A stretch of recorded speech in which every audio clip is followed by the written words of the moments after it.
Well, I wasn't going to harvest any more pumpkins for a day or two, but there's an urgent request that's come up. Mrs. K is doing a bit of autumn decorating, and these sweet sugar are really fantastic pumpkins for a bit of decoration. So she's asked me if I will bring them over. So I'm going to harvest these and I'll show you what they look like as I go. I've been looking forward to this because they really are a fabulous looking pumpkin, and as you know, because I've waxed lyrical about it, they're fantastic for cooking, but they're also beautiful to look at. How about that? What a cracker. So we'll pop him down there and get to the next one. Now I've got 6 in all, and I think I'm going to take them up. Last night was particularly cold, and I got a feeling that it won't be long before we've got a frost. So I'll work my way through.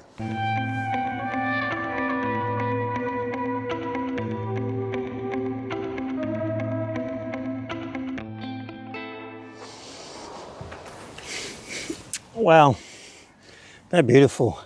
I love pumpkins and squash, as you may have gathered. I don't think it's a vegetable that gives me more pleasure, because they're such fantastic things to grow. And these are fairly hefty and nice collection. I'll tell you what, we'll go and weigh this one. Let's have a look what that weighs. Well, this basket that I made also serves as a weighing station, and I've got this scale up here. I'll show you the weight a bit closer up once I get it in. Right, let's put this in carefully.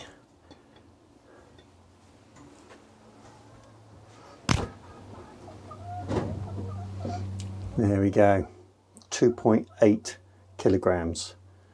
That's a mighty fine sugar pumpkin. I thought it would be fun to show you the baby newts that are in here. Don't want to frighten him away, but you can probably see him there in the weed. And there's another one just over here to the left. He's a little bit more difficult to see, but it's great to see these young newts, and they'll be in this pond hopefully for a long time. Hopefully they'll add more young newts next year. Well, continuing the decorative theme, I'm going to take one of these blue Hubbards to add. So let's cut him off. And this should be quite a weight, so we'll weigh this one as well, if I can get out of here. Right, let's get this blue Hubbard in the scales. I'll switch it on. Right, here we go.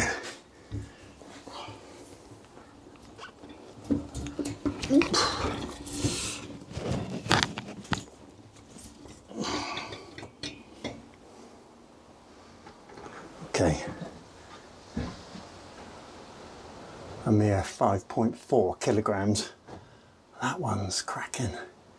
And I know we've got one giant on the plot. It'd be interesting to weigh that one, but that's not for today.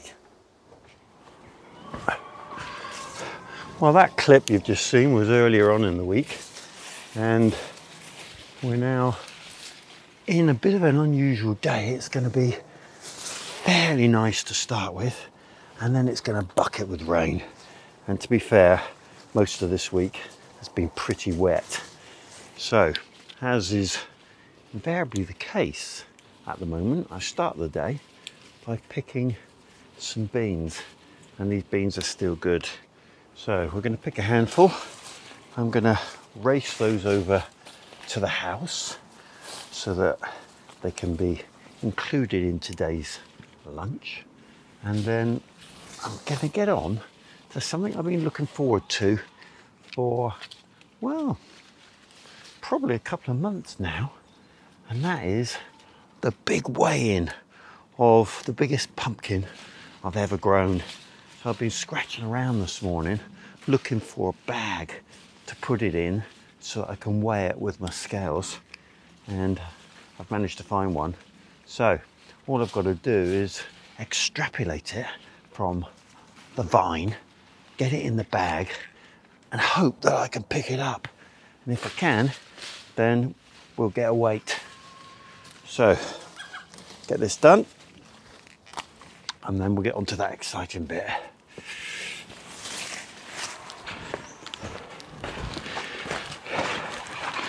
Well, last night was cold, and I want to get these pumpkins up now and make sure that they're, well, safe from any early frost that we might get.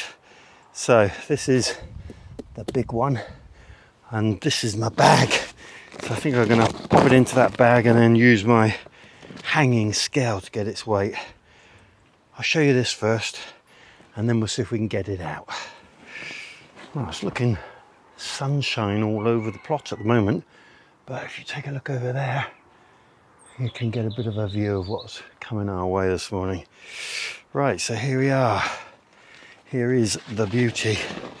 So I think what I'm going to do is take its stem as far back as I can and then pull him out. I think I'm going to carry him actually over to the grass and then pop him in this bag. Right, time to cut.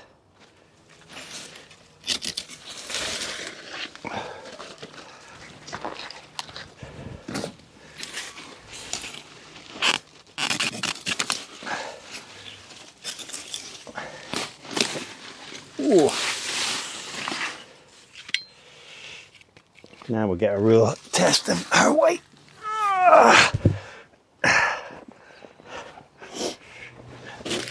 I was thinking the other day, what do you do with a pumpkin this size? Well, I suppose you cook it like any other, but it's certainly a big one, and if you start cutting into it, then presumably you've got to get on and cook it. So I guess you make puree out of it and freeze it. Right, see if we can get it into the base of here. And then I'll carry it down and we'll weigh it.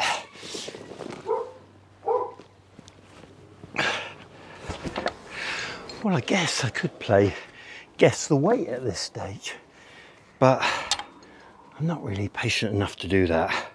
So let's get on, and I'll set this to 0.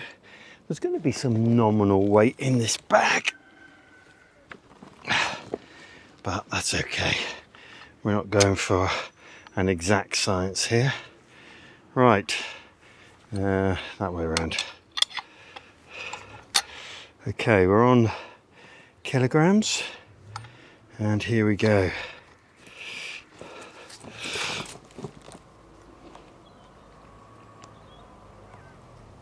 13.3 kilograms. What a beaut. So I think this one is going straight over the house, and we'll make prime position in Mrs. K's display of pumpkins, which are on the doorstep. Right, give it a bit of a clean up, I think. Find a rag.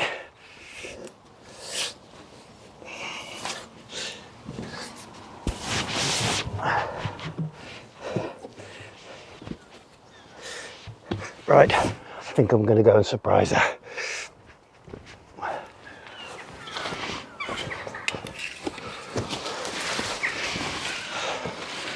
Well, it went something like, that's a whopper you've got there.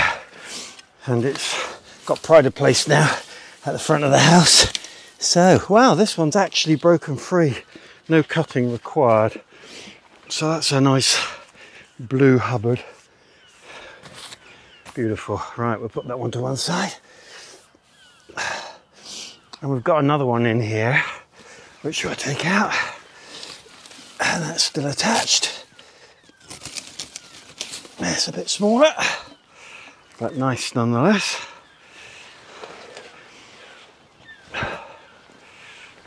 Right, now into the hanging gardens of Babylon. We're going to try and make sure we don't create a tsunami here. Right, Let's take this one first.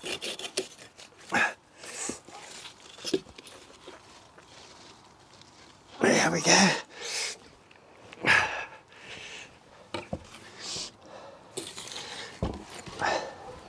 And this one looks like it wants to fall if I don't take it. Ooh. There we go.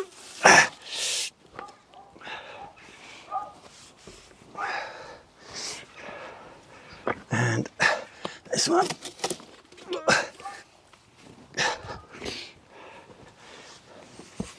And I think the fish are celebrating that they're not likely to get a knock on the head.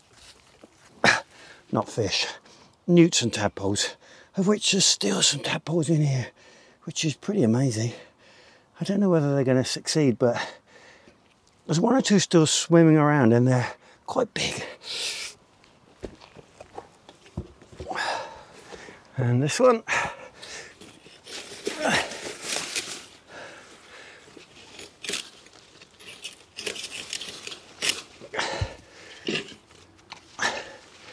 There we go.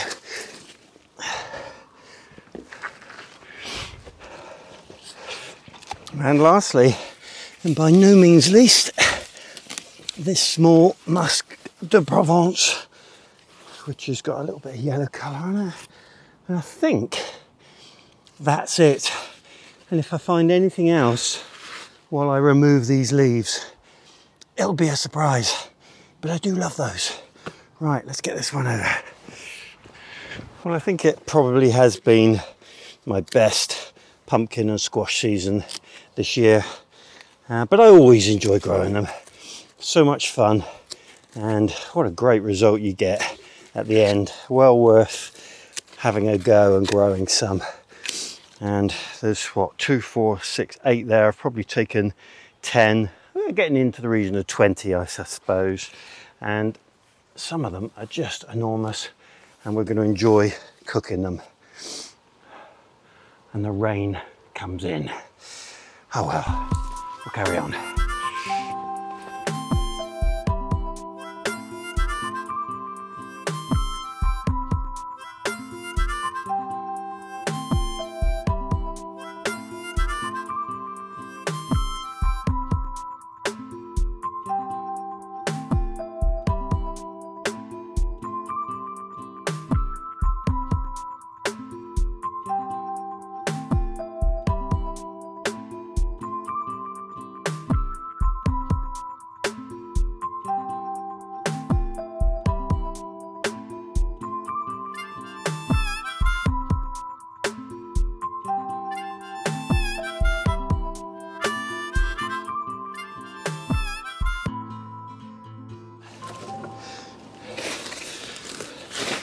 So I don't know if you remember, but this bed here was the bed that hadn't been treated with any of my homemade compost.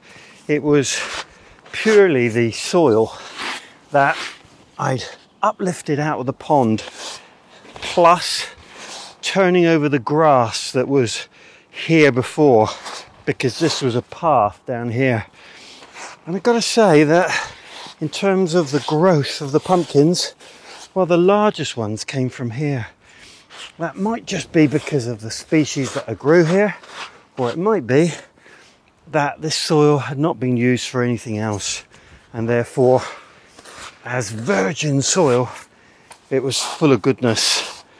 And of course, I fed all my pumpkins through these tubes, which I save every year, which are purely a piece of guttering cut in sections and then drilled for holes so that when you put feed and water down there, it disperses out of the base. And these do work, I'm convinced of that. So last week I said that I'd gone full circle on that bed, and now the whole of the squash growing area has gone full circle. And the next step will be to rejuvenate the compost in here. And I'll wait a little while before I do that.